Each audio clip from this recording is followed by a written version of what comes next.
Okay, so I used to work night shift at a small hotel, and this happened about a year ago. But I still think about it all the time, because it genuinely freaked me out so bad. And I don't know what the guy's plan was, or what he was trying to do. And it honestly makes me feel sick when I remember just how long he was there, and that I didn't even realize he wasn't supposed to be there. The hotel was small, only 3 floors, and maybe 40 rooms total. It wasn't a busy place. Usually, we only had about 10 or 15 rooms filled on weeknights. I worked from 10 p.m. to 6 a.m. It was usually really boring and quiet, which was fine with me. I would just sit behind the desk, do some paperwork, sometimes check the cameras, sometimes watch YouTube on my phone if it was really dead. The lobby wasn't big, just the desk and some couches off to the side with a TV and then some vending machines in the corner. Behind the desk was a little office where I had a computer and a chair and a glass window so I could see the lobby while I sat in there. At night, the front doors locked automatically, so guests had to buzz in, and I would press a button to let them through. Usually, nothing happened after midnight, except the occasional guest coming in late. But one night, this man came in around 11, and everything about it still makes my stomach drop when I think about it. He buzzed the door, and I let him in. He looked mid-40s, tall, kind of skinny, but not too skinny, and he was wearing jeans and a baseball cap, carrying a backpack. He walked up to the desk and asked if we had a room for the night. I told him yes, and gave him the price, and he nodded and pulled out a card. I swiped it, it went through, and I gave him a key card for room 214 on the 2nd floor. I remember he looked at me for a second too long before he left. He had this kind of blank expression, and his eyes stayed on me for maybe 3 or 4 seconds after I handed him the key. Then he turned and walked off toward the elevator. Nothing about it screamed dangerous right away, but it was enough to make me notice him. After that, I sat back in the chair and played on my phone for a while. Around midnight, I looked up, and he was back in the lobby. He didn't come to the desk. He just walked past me and sat down in the lounge area with the couches. The TV wasn't on, but he just sat down facing it. I figured maybe he couldn't sleep or something. Some guests hang out in the lobby sometimes, so I didn't think too much of it. But then, after half an hour, I realized he was literally just sitting there, doing nothing. He wasn't on his phone or reading. He wasn't even dozing off. He was just staring straight ahead at the blank screen. I got up at one point to grab water from the vending machine, and when I walked across the lobby, I felt him turn his head and watch me the whole way. I didn't look at him directly, but I could feel his eyes on me until I was back behind the desk. It gave me this really uneasy feeling. Around 1 a.m., I was checking the reservation system on the computer because I was bored. And that's when I noticed something weird. I pulled up the occupied room list and saw that room 214 said vacant. I mumbled what the under my breath and double-checked because I literally just checked this guy in an hour earlier. I thought maybe I made a mistake. So I looked at the check-in logs and there was nothing for him. No name, no charge, nothing.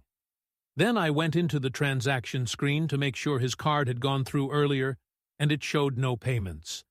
I remember feeling confused as hell because I swore I swiped his card, and it beeped like it worked, but there was nothing in the system at all. That's when I picked up the phone and called room 214. It rang like 10 times, but no answer. Then I checked the keycard entry log, which tells you if the door to that room was open that night, and it showed nothing. No one had entered the room. That's when I realized he never even went to the room after I gave him the card. I looked over into the lounge, and there he was, still sitting there, staring at the TV that wasn't even on. I started to get this awful feeling in my chest. I sat there debating what to do.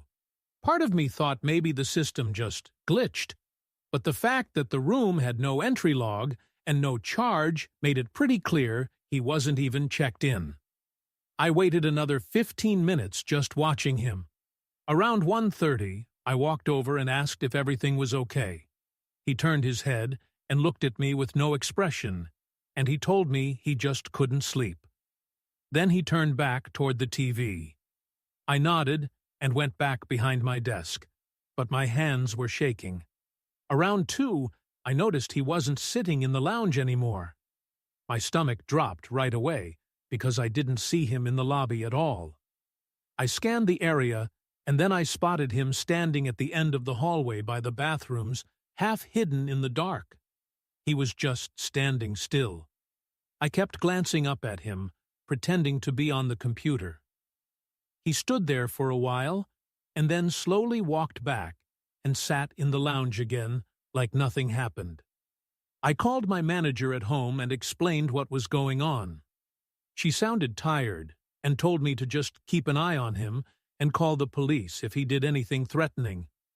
I remember hanging up and thinking that it already felt threatening, but I didn't know what else to do. I checked the security cameras after that. I saw him on the first-floor hallway camera. He walked all the way down the hall, stopped at the end, stood there for several minutes, then walked back. Later, he went into the stairwell and stayed in there for about 10 minutes. I don't know what he was doing in there. Every time I looked up from the computer, he was somewhere else, near the vending machines or by the elevators. Once just standing near the corner of the lobby where the light didn't hit well, he was always staring.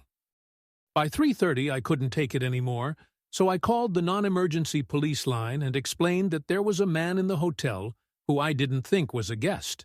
They said they'd send someone. While I was waiting, I noticed he moved again, this time closer to the desk. He was standing maybe 15 feet away, just watching me. He didn't blink much, and he definitely didn't speak. He just stared like he had a staring problem. I pretended to type something on the computer, but I was so scared I could hardly breathe. At around 3:50, the buzzer went off, and I thought maybe it was the cops already.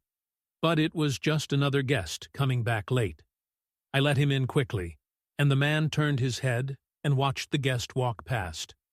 I noticed his eyes follow him the whole way across the lobby. That scared me even more because it was like he was studying him. A few minutes later, the man disappeared again. I checked the cameras and saw him standing outside one of the guest room doors on the first floor, like he was literally just standing there. So that's when I called actual 911. I told them he was outside a guest's room, and I didn't know what he was trying to do. They said officers were on the way. I kept my eyes glued on the camera feed, and he just stood at the door for about 3 minutes, then slowly walked back to the lobby. When he came back, he walked right up to the desk this time and leaned over the counter. He looked at me and asked if there was any food. His voice was so low it was disturbing. I told him there were vending machines on the corner. He gave a small smile, then walked away. I just sat there staring at the clock, begging the cops to get there. Finally, around 4:10, 2 officers showed up. I let them in and pointed right at him. He was back in the lounge, sitting down. They walked over and talked to him for a few minutes.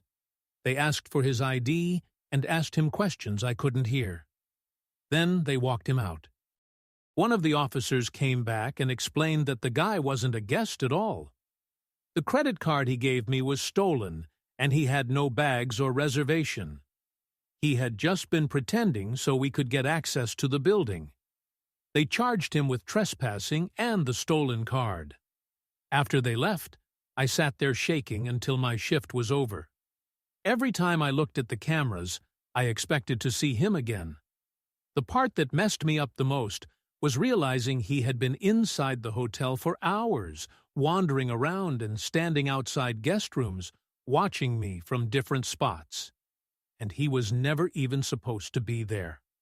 I have no idea what his plan was, but I know it wasn't good. That was the scariest night of my life. Music, my name is Meredith.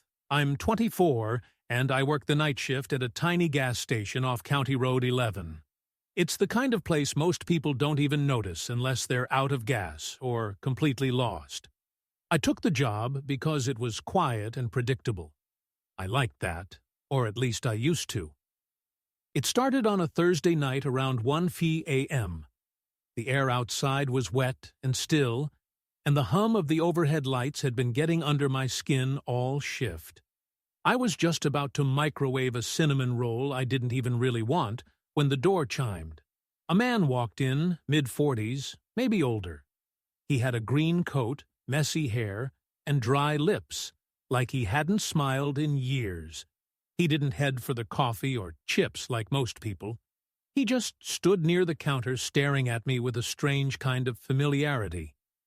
"Hi," I said, forcing a polite smile. Then the man said, "You always work this late." I blinked and said, yeah, mostly." He smiled. Then he said, "I figured. I've passed through a few times. Noticed it's always you. That unsettled me more than I let show." "Oh, yeah, right. Small town," I said. He didn't leave. "Meredith, right?" I froze. I wasn't wearing a name tag. I was about to ask him how he knew, but he followed it with saying that I have nice handwriting, and he motioned to the whiteboard where I had written "Cinnamon coffee is back." Most people dot their I's like circles. You use little slashes. It's very specific, thoughtful. I didn't respond. He didn't buy anything. Just stood there for another minute watching me like he was studying my reactions. Then he finally nodded. "I'm Paul," he said. "Just curious, that's all." And then he walked out into the fog. After that, he started showing up randomly. Not every night. Not enough to scream stalker out loud, but often enough that I stopped assuming it was a coincidence. Sometimes he'd come inside. Sometimes he'd just sit in his car near the edge of the lot with his headlights off. One night, I tried to ignore him. He came in, bought a bottle of water, and lingered like always. "You're quieter tonight," he said. "Long shift," I muttered. He slowly looked around the store like he was taking inventory of everything. "It must get lonely. Just you out here in the dark. No one else for miles," he said. "I'm fine," I replied. He leaned on the counter. "You ever get scared being a woman alone at night?" His voice wasn't threatening. That's what made it worse. It was curious, like neutral, like he was asking about the weather. I stepped back and I asked, "Do you need anything else?" He tilted his head. "You always keep the door to the back room locked. Smart. I noticed you check it around 2 a.m., almost every night." My stomach turned. I didn't answer. "I'll let you get back to it," he said, with a soft, almost apologetic smile. "Didn't mean to make you uncomfortable." Then he walked out again. After that night, I started walking to my car with my keys between my fingers.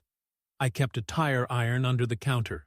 I changed the curtains in my apartment, started showering with the bathroom door locked, even when no one else was home. There were nights he didn't come. Sometimes I'd go a whole week without seeing him, but it didn't help. It actually made it worse because I never knew when he'd reappear. Like the time I came back from my 10-minute break to find a Polaroid on the counter. It was me refilling the windshield washer bin behind the station. It was taken from that night close up. Way too close. There was no note along with it, but the slash dot on the word "I" and the word "windshield" on the bin label had been circled in red ink. The next time he came in, I told him to leave. I told him if he stayed, I'd call the police. Paul just nodded. "I get it. I've been too forward." "You've been following me," I said, with my voice cracking. and I hated that it did. I just think you're the kind of person who's used to being misunderstood. I thought maybe you'd appreciate someone who pays attention, he said. That's not paying attention. That's obsession, I replied. He didn't flinch.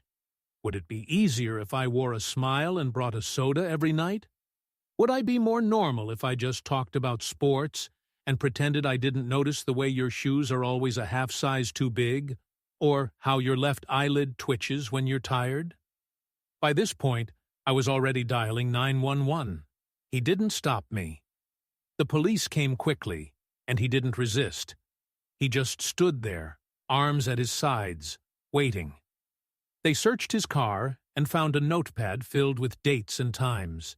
It was my schedule, notes about my walk, my clothes, my groceries.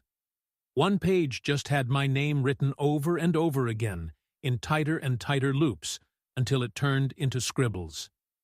He kept telling the cops the same thing. I just noticed things. I'm just a curious guy. The restraining order went through that week. Now I don't work nights anymore. I don't even live in the same town. The company transferred me to another station 2 hours away.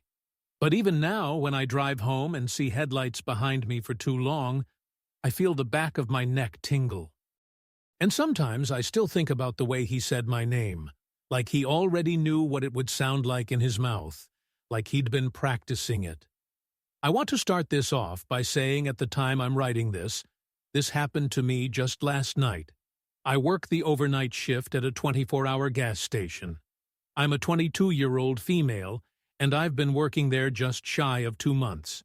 I work the weekend shifts, which is Thursday through Saturday, while another co-worker, who I'll call Max for privacy reasons, works the weekdays of Sunday through Wednesday.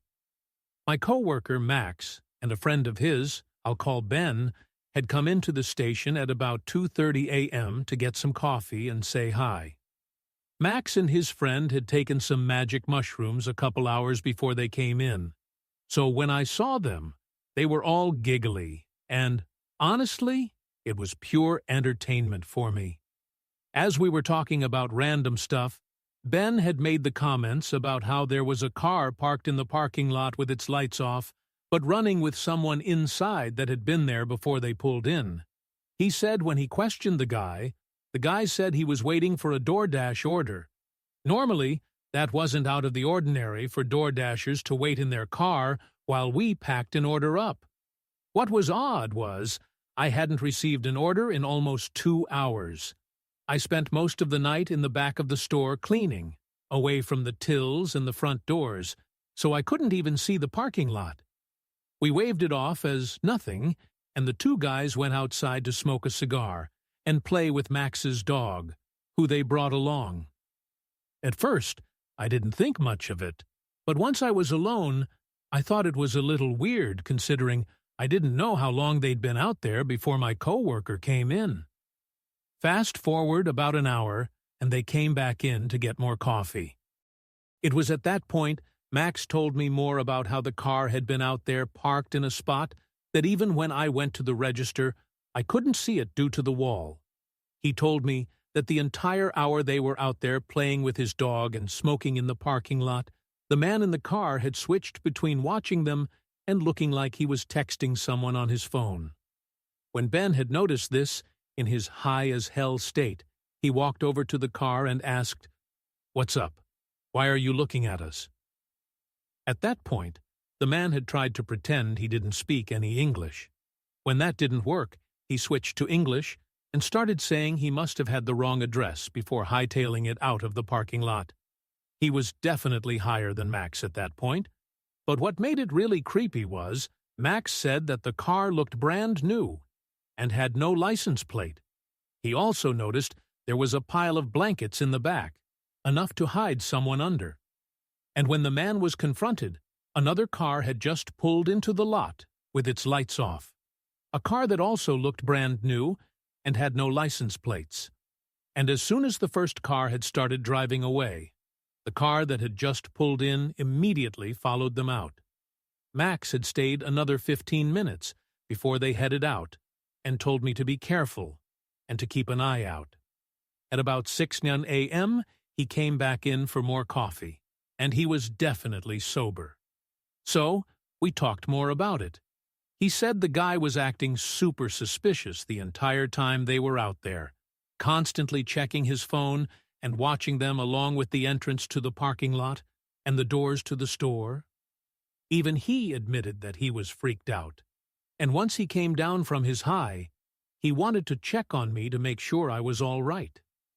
We both decided that, had they not been there, this whole scenario could have gone one of several ways. I don't know if it was a pure coincidence, or if those two cars were planning on doing something to me as soon as Max and Ben had left, and I was alone. I may carry a knife on my person for protection, but my gut tells me that from what they described, that if there were multiple people, it might not have been any good. And if they hadn't been there just playing like kids in the parking lot, something terrible just might have happened to me. I work again tonight, and I'll update if anything happens during my shift.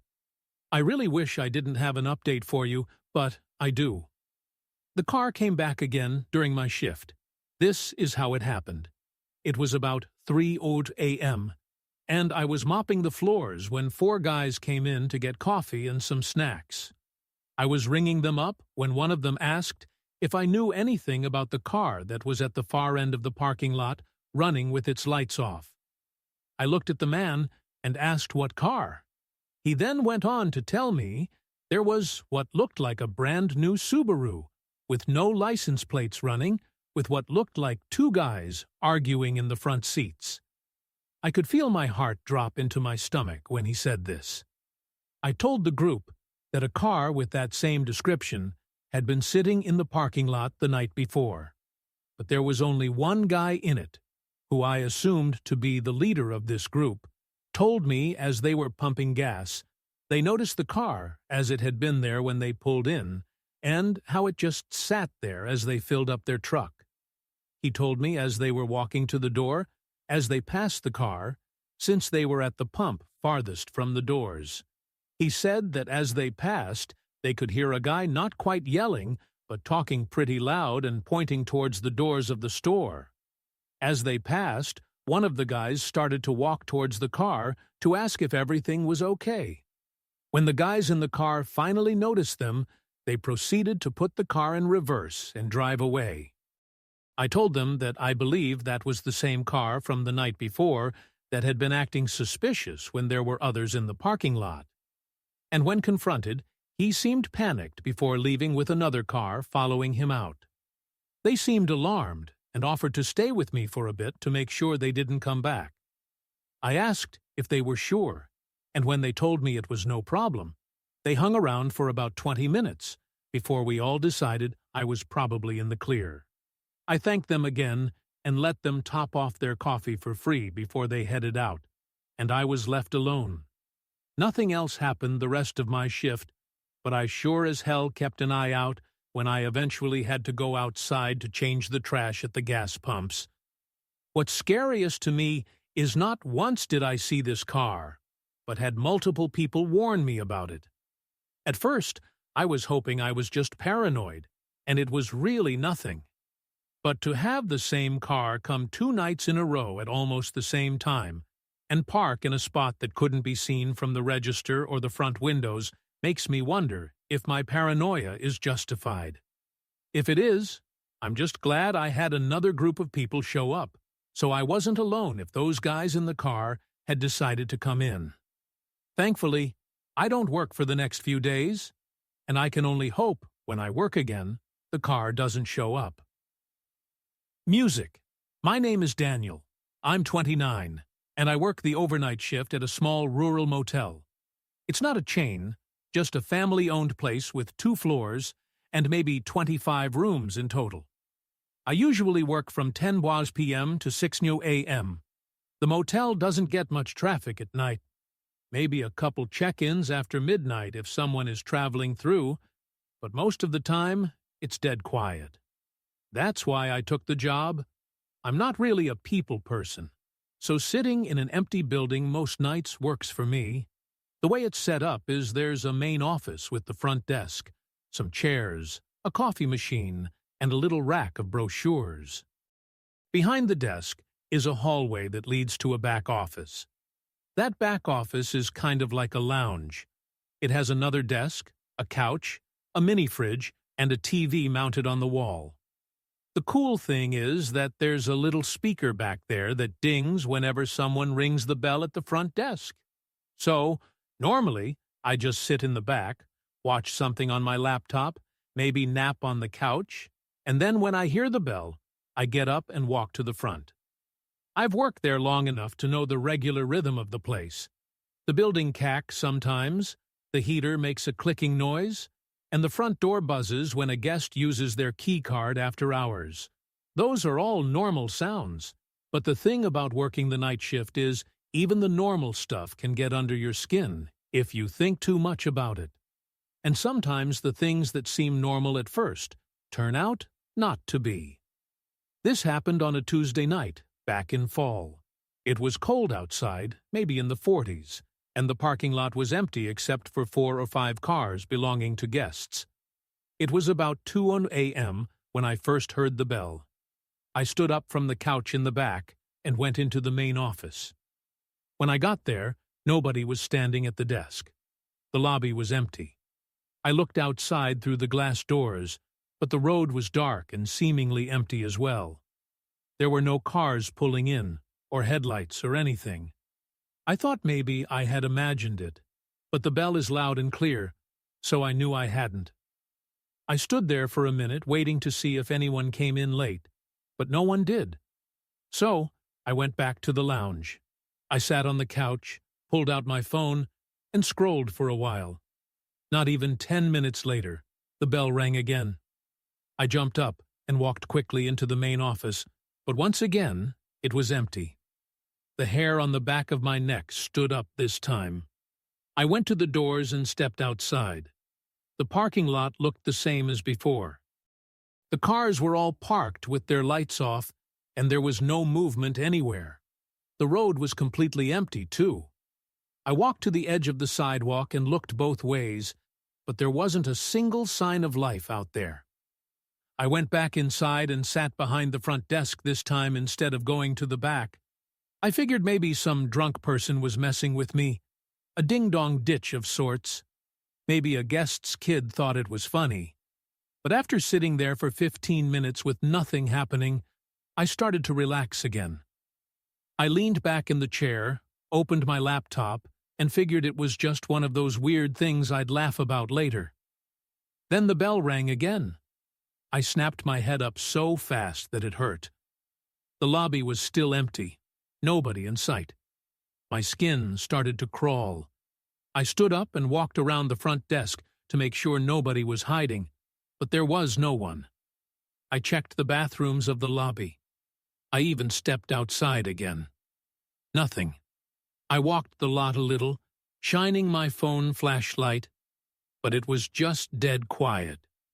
I went back inside, and that's when I decided to try something different. Instead of going back to the lounge, I sat down in the chair right behind the front desk. If someone was sneaking around and ringing the bell just to mess with me, I wanted to be there to catch them. I turned the lobby lights down a little so the room was dim, and I just sat there listening. It was so quiet that every little sound made me twitch. The clock ticking on the wall sounded louder than usual. The fridge in the back office clicked on and hummed. Every couple of minutes, the building creaked as it settled. I sat there with my arms crossed, staring at the bell on the counter. 15 minutes passed. Then 20. My eyes started to get heavy, and I thought maybe the person had given up. I even started thinking I just imagined the whole thing. Just as I was letting myself relax and doze off, it happened. The bell rang. Only this time, I saw what was doing it. A pale hand came up from under the front desk, reaching over the counter and pressing the bell right in front of me. I jumped up so fast, I'm sure the chair almost fell over, and I bolted down the hall into the back office. I slammed the door and locked it. And I stood there in the dark, my chest pounding. My mind was racing, trying to figure out how someone could even be under there. The desk doesn't have much space underneath, but it's enough for someone to crouch if they squeezed in. That meant they'd been hiding just a few feet away from me, waiting. I forced myself to look at the security monitors. There were 4 cameras, one on the lobby, one on the hallway, and 2 on the parking lot. On the lobby feed, I saw the chair had apparently tipped over in my rush. The counter looked empty. Then, in the bottom corner of the frame, I saw movement. A head poked out from behind the desk. I couldn't make out details, just the outline and the glint of eyes staring straight into the camera. I backed away from the monitor. I couldn't look at it. I grabbed my phone and dialed 911 with shaking hands. I whispered to the dispatcher that someone had broken in and was hiding in the lobby. She told me to stay where I was, and that officers were on the way. While I was on the phone, I watched the monitor. The person's head disappeared. And then I saw the person crawl out from behind the desk on hands and knees. He crawled to the door and then stood up. He was tall and wearing a hoodie with the hood pulled tight, and his posture was hunched over. Then he turned around and started walking around the lobby like he was looking for something. And then he turned and walked out of the camera frame toward the hallway that led to the back office. I pressed my back against the locked door. A moment later, the knob rattled. Just once, a very slow rattle. And then, nothing. The dispatcher kept asking if I was safe, but I couldn't even answer for a few seconds because my throat felt like it was closing up. After what felt like forever, I heard slow footsteps moving away. I rushed back to the monitor. The man was pacing around the lobby again. At one point, he stood in front of the glass doors and just stared outside like he was waiting for someone. Then he walked over to the brochure rack and started flipping through the papers as if he were sarcastically killing time. Minutes dragged by. Finally, I saw flashing blue and red lights through the parking lot cameras. The cops pulled up. 2 cars. The man must have seen it too, because he suddenly bolted out of frame. A second later, I heard the front doors open. When the officers cleared the building, they found a large rock near the front door that was presumably used to prop the front door open, but they didn't find him inside. He was gone. They searched the lot, checked the road, and the officer told me whoever it was must have slipped out as soon as they pulled up. I kept playing it in my head after the way that hand just came up from under the desk and pressed the bell. Calm as anything. Now, every time I hear that bell at night, I think of that night and experience. I don't think I'll ever look at that desk the same way again.